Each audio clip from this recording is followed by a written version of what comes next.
Simpulan dia, Dapi dengan Zamri ni terlibat dengan syndicate tu. Syndicate pengubahan wang haram tu.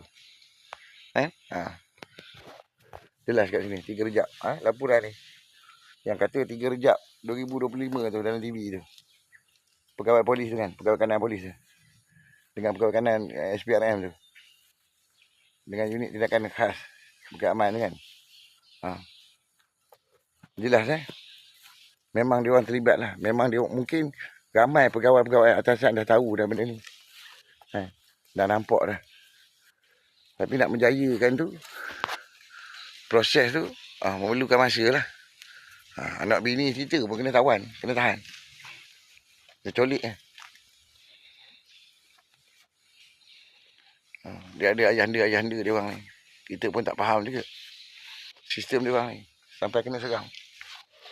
Daripada dekat Maran lagi. Dia orang punya sedikit ni. Sedikit pengubahan wang haram dengan cuci duit ni pasal dadah ni. Dekat kedai tu. Kalau tak, dia takkan jadi macam tu. Dia tak complicated sangat-sangat. Betul tak? Setuju tak dengan pendapat saya? Sampai kat gaji pun duduk dekat kedai ceti haram. Dekat Kedah. Dekat Kedah 2-3 tempat kena. Kita kena rompok, kena sambut. Tiba-tiba kat bank ada dekat kedai ceti haram. Bila kita siasat, apa-apa kita ikut kelompok yang menyerang kita.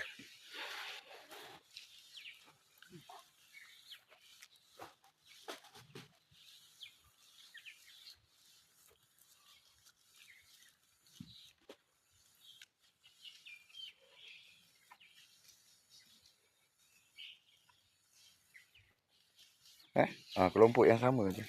Kumpulan yang sama. Kumpulan gangster.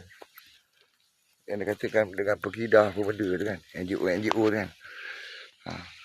NGO ni bersebahat.